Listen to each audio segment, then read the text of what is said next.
Sejam todos muito bem-vindos a mais uma análise profunda.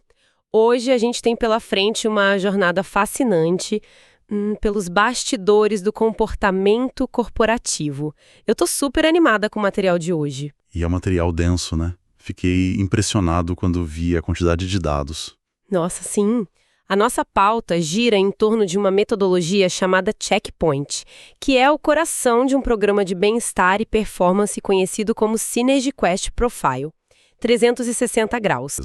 Sabe, é entender como é possível pegar elementos que são completamente subjetivos, tipo, a gente está falando de comportamento, níveis de energia, aquelas flutuações de humor e emoções que a gente tem todo dia, E transformar tudo isso em dados. exatamente. Transformar em dados rigorosamente exatos, pontuações numéricas precisas e, acho que o mais impressionante de tudo, em métricas financeiras de retorno sobre o investimento, o famoso ROI, só que aplicado à saúde mental e produtividade. É um prazer enorme estar aqui com você para destrinchar essa mecânica. O que a gente tem em mãos hoje é, essencialmente, um estudo de caso contínuo e extremamente rico. Nós vamos acompanhar a jornada de uma profissional que os relatórios chamam de Flávia. A famosa Flávia. Ela é o nosso fio condutor hoje. Exato. E o que torna essa análise tão completa é que a Flávia não é observada de um único ângulo. Ela é avaliada através de diferentes papéis organizacionais ao longo do tempo. Ela não é só a gestora, né? Não, em alguns momentos, ela está atuando como uma gestora que precisa urgentemente melhorar a própria gestão de equipe. Mas em outros, ela assume o papel de uma profissional de recursos humanos que avalia os pares. E também aparece no papel de colaboradora sendo avaliada por outras pessoas. Tudo isso ao longo de um ciclo bastante extenso e revelador de 25 semanas. 25 semanas é muito tempo de coleta de dados. É um semestre inteiro, praticamente. O que é fascinante aqui é observar como essa ferramenta não se limita simplesmente a apontar falhas de forma abstrata. Ela retira a gestão daquela zona perigosa e nebulosa do achismo, sabe? Da intuição pura. Do tipo, eu acho que a equipe está cansada. Isso. E coloca o profissional em uma trilha de evolução que é totalmente mensurável. Nós vemos a saúde mental, o bem-estar e a capacidade de comunicação sendo conectados de forma direta e matemática à lucratividade da empresa. Olha, isso muda completamente a perspectiva. E é exatamente por isso que essa nossa conversa de hoje tem um peso tão grande para quem nos acompanha. Não importa se a pessoa lidera uma operação gigantesca, se é um empreendedor construindo o próprio negócio, ou se é apenas alguém tentando ser um profissional mais produtivo sem chegar ao fim do dia num estado de exaustão total. Porque a exaustão virou meio que o padrão, né? Totalmente. Mas entender a ciência exata por trás de onde a nossa energia vaza e descobrir como estancar esse vazamento com precisão cirúrgica é um atalho vital para construir um sucesso que seja sustentável a longo prazo. Trabalhar até cair duro deixou de ser sinônimo de dedicação faz tempo. Sem dúvida alguma. A grande virada de chave que essa metodologia propõe é mostrar que a exaustão não é um troféu a ser exibido. É, na verdade, uma ineficiência operacional gravíssima que pode e deve ser corrigida com os dados certos. Quando o cansaço vira rotina, o erro se torna o padrão. Muito bem colocado. Ok, vamos desempacotar isso para entender como a engrenagem gira. Como exatamente o sistema do Synergy Quest Profile funciona na prática? Porque eu vi nas fontes que o sistema se baseia em um questionário ativo com apenas 28 perguntas. 28 perguntas, exato. E as respostas variam em uma escala de 0 a 5, sendo 0 para nada e 5 para total. Como é que algo tão enxuto consegue mapear as dimensões tão complexas de um ser humano no ambiente de trabalho? É uma excelente observação. A inteligência do sistema não está na quantidade de perguntas, mas na arquitetura por trás delas. Essas 28 respostas alimentam simultaneamente 4 dimensões principais do profissional. Quais são elas? Primeiro, temos energia e bem-estar, que mede basicamente o combustível da pessoa. Segundo, performance e execução, que avalia o quanto dessa energia se transforma em entrega real. Ah, então uma coisa é ter energia, outra é entregar. Perfeito. Terceiro, comunicação e relações, que é focado no atrito ou na fluidez das interações. E quarto, autogestão e evolução, que indica a capacidade do indivíduo de se autoguiar e aprender. Essa estrutura em 4 pilares permite cruzar dados de um jeito muito inteligente. Entendi. Dá pra ver as contradições do perfil. Exatamente. Alguém pode ter alta execução, mas um bem-estar baixíssimo, o que indica um burnout iminente. E o programa é desenhado como uma trilha evolutiva muito bem demarcada. Nós acompanhamos relatórios desde a semana 1, que tem um foco muito claro no diagnóstico comportamental e na autoconsciência. Isso vai até a semana 20, certo? Certo, até a semana 20, onde a dinâmica muda completamente, para melhoria contínua e engajamento. A premissa central é criar uma clareza absoluta do estado atual, para em seguida identificar aqueles padrões automáticos que aceleram a performance ou que atuam como sabotadores silenciosos. E o sistema é bastante incisivo na hora de dar esse diagnóstico, não é? Ele possui um mecanismo de alertas bem rigoroso que classifica o estado geral do usuário. Quando a gente olha para a jornada da Flávia, é notável que em vários momentos o score geral dela despenca para uma faixa classificada como instável. E os números mostram bem isso. Sim, a gente está falando de pontuações bem medianas, como 49 de 100, 50 de 100, 51,4% ou 52 de 100. E quando o ponteiro cai para essa zona de instabilidade, parece que o sistema acende todas as luzes vermelhas possíveis. E esses alertas são o que diferenciam a ferramenta de uma simples pesquisa de clima. Quando o painel mostra um risco alto, a tradução para o mundo real é imediata e severa. Isso indica um risco iminente de turnover, ou seja, a empresa está prestes a perder aquele talento. O que já é um custo altíssimo. Altíssimo. E mostra uma necessidade de intervenção imediata da liderança para reduzir o ruído operacional. Pode sinalizar também a proximidade de incidentes de conflito ou quebras de estabilidade emocional em picos de estresse. Tem um ponto nos relatórios que me deixou bem impressionada. Qual deles? Tem um momento muito crítico na análise, onde o sistema detecta várias respostas com notas 0 ou 1.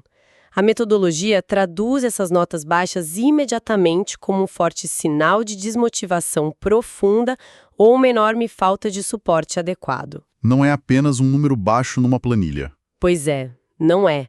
É um pedido de socorro traduzido em dados.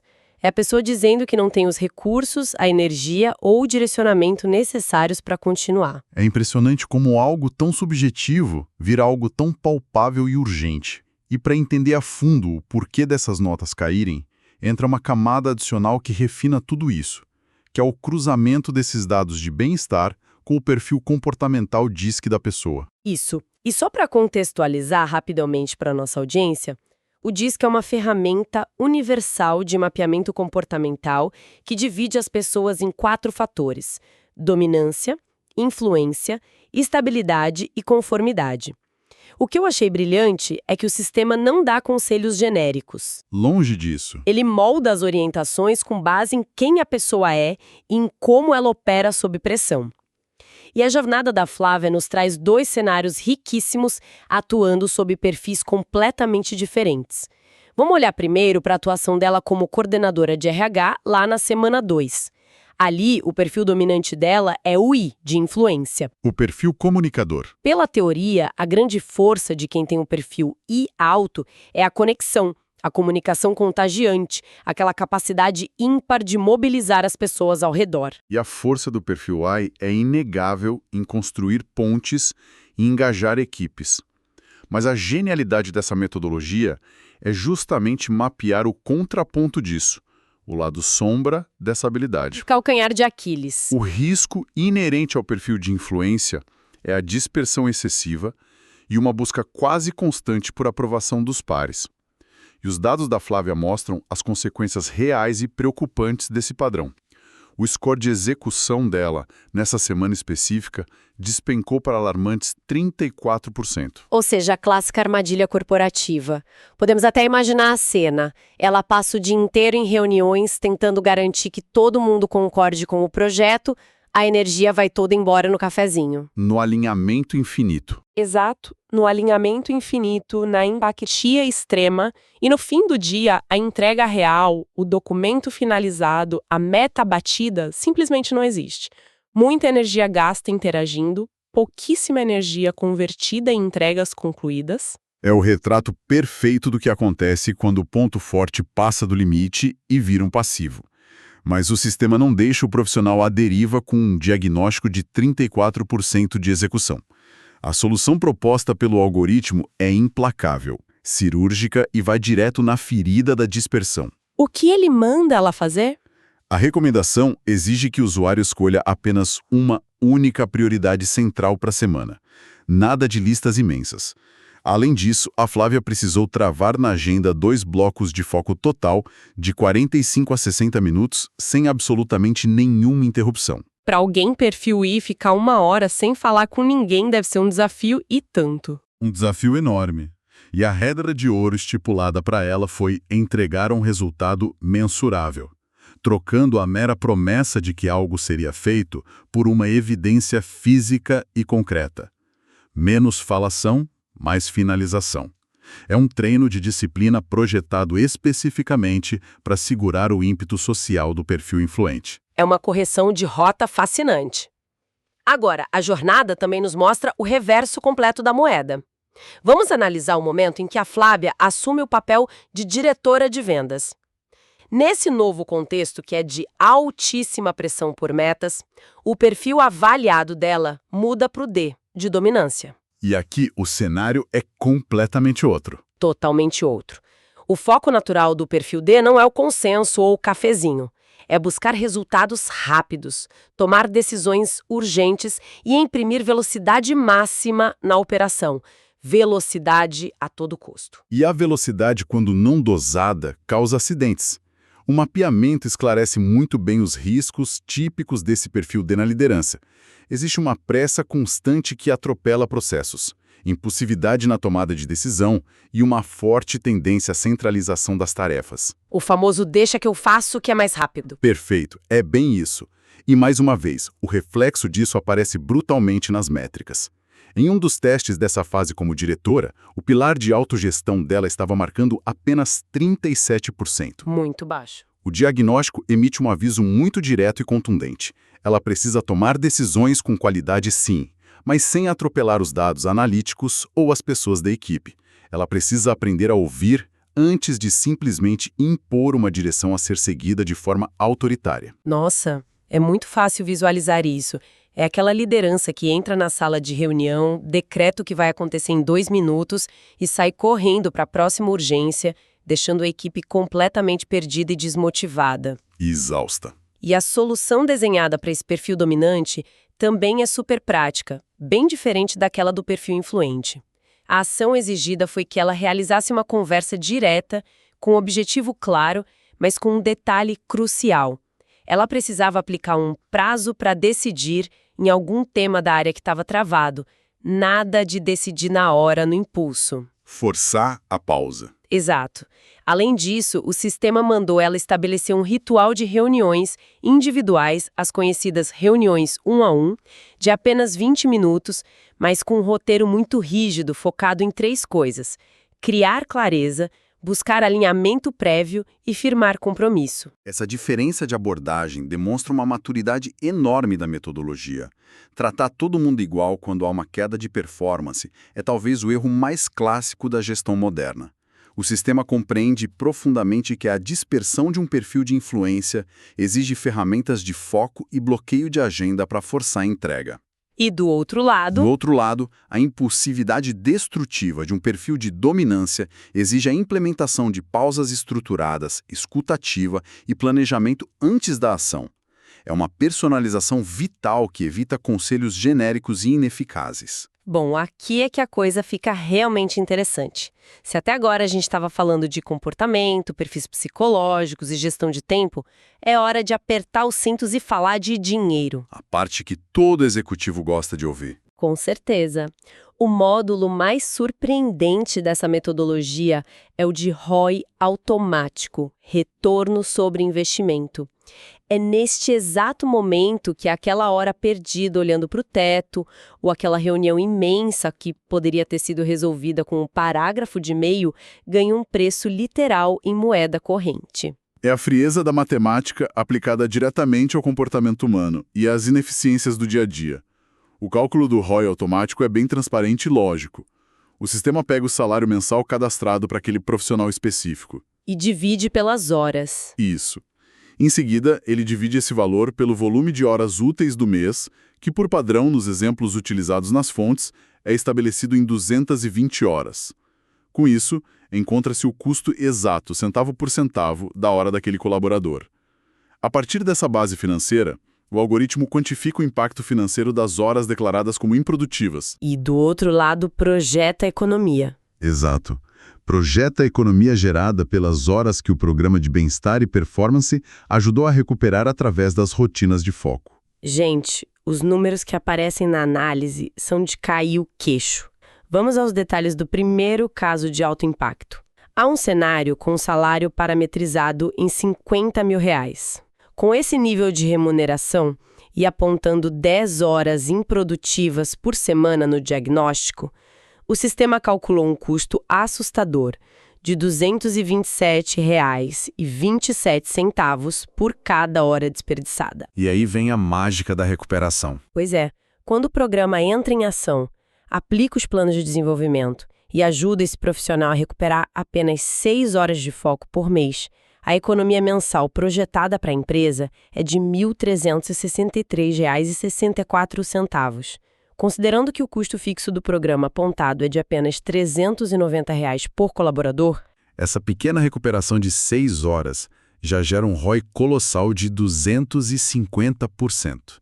É muito dinheiro sendo deixado na mesa por pura ineficiência comportamental.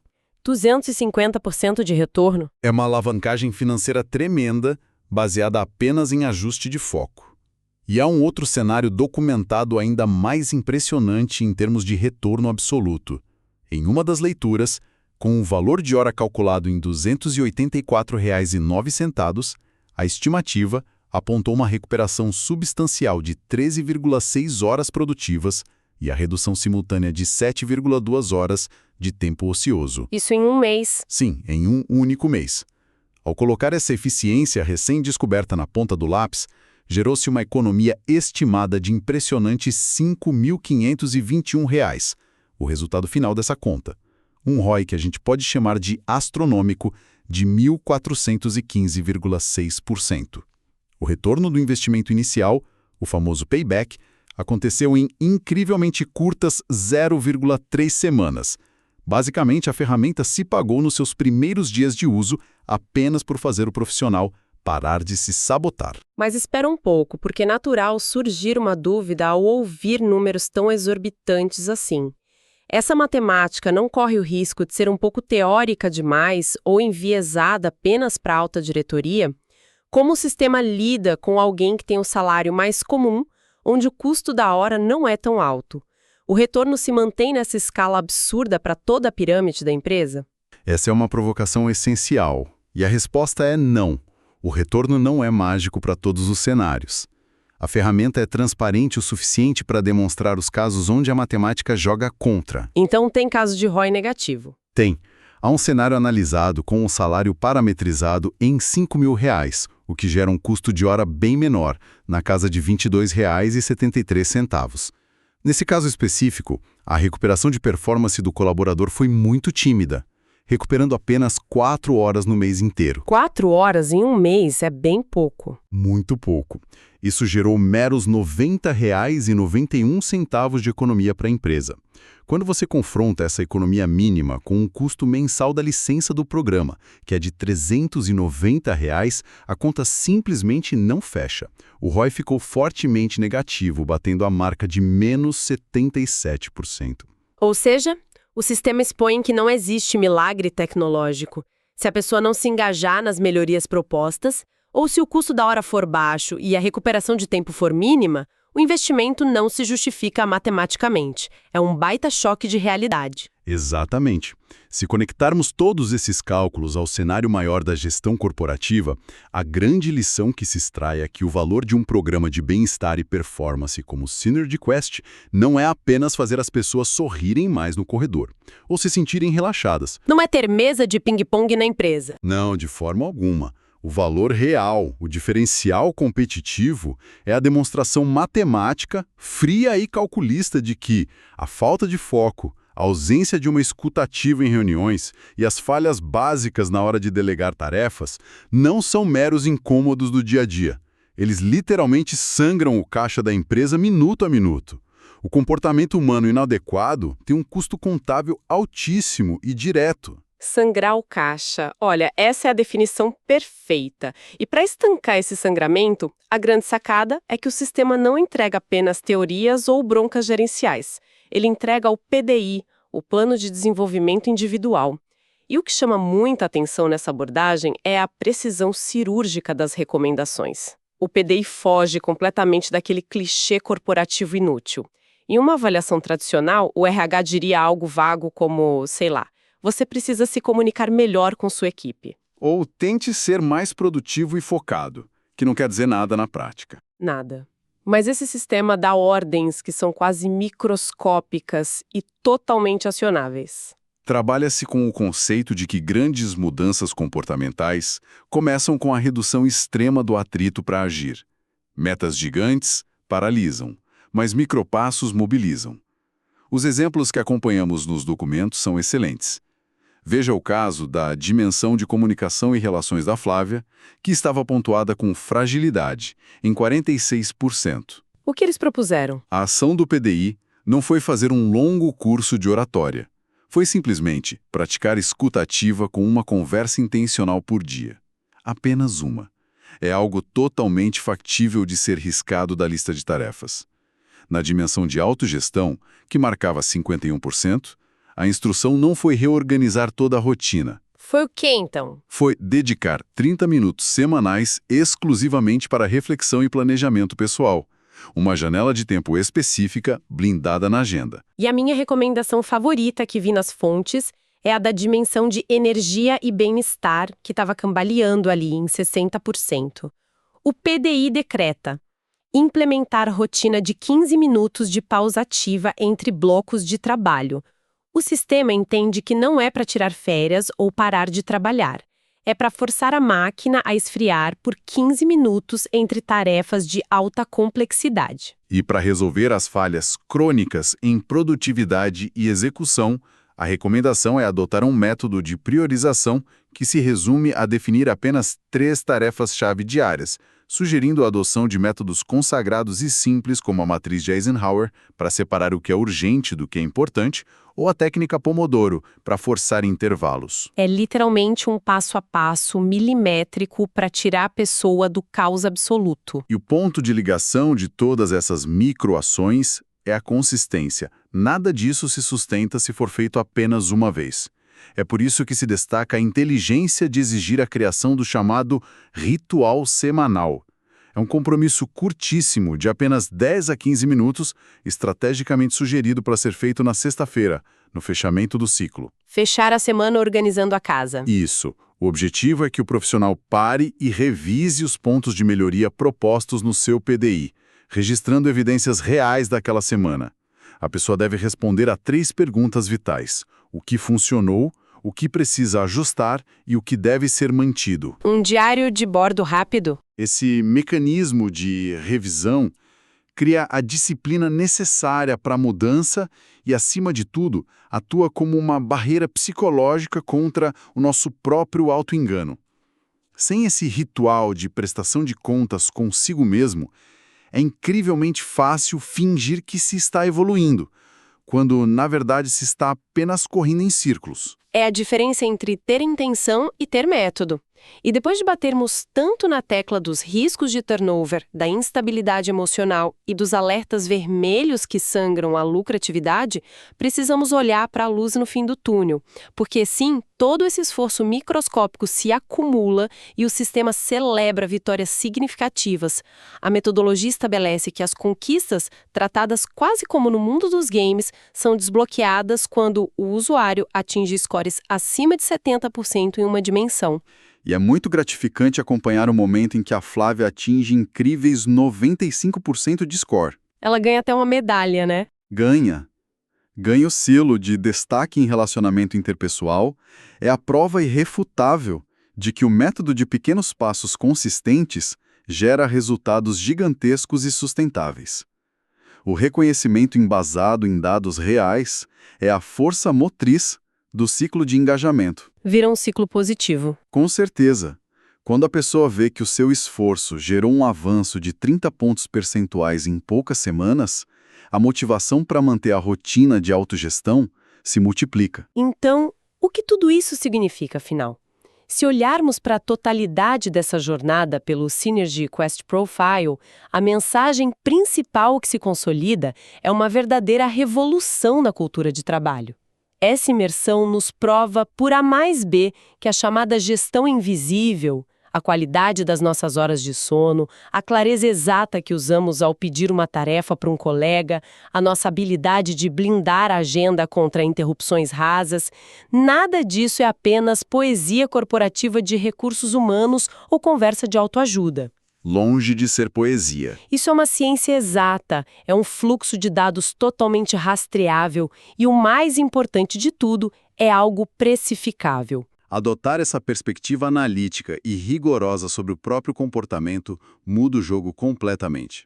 Passar a medir a própria energia de forma brutalmente honesta, parar de negligenciar as pausas ativas acreditando que elas são perda de tempo e ter a disciplina inabalável de criar esses pequenos rituais semanais de reflexão de 15 minutos. Isso não é um luxo. De jeito nenhum. Muito pelo contrário. É o antídoto mais eficaz e comprovado contra o que chamamos de heroísmo improdutivo.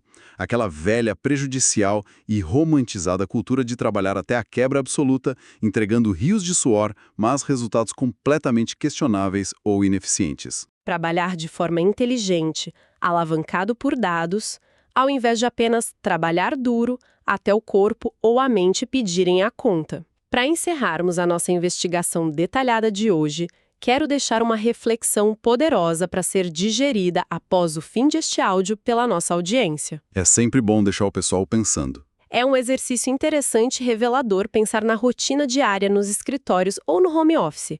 Seria assustador. E se esse taxímetro estivesse calculando financeiramente, centavo por centavo, o custo exato de cada minuto gasto, com distrações, navegando sem rumo em redes sociais, tentando fazer 3 coisas complexas ao mesmo tempo, ou consertando aquele mal-entendido catastrófico que uma simples comunicação clara de 30 segundos teria evitado? Como essa clareza financeira brutal, esfregada na cara segundo a segundo, mudaria a maneira como tempo e energia são protegidos e defendidos a partir de amanhã de manhã? É algo muito profundo para se pensar. A perspectiva de ver o dinheiro evaporando muda a atitude na hora. Fica aqui essa provocação para todo mundo. Muito obrigada por nos acompanhar em mais esta exploração. Continuem questionando o automático, continuem medindo o que realmente importa e até a próxima investigação.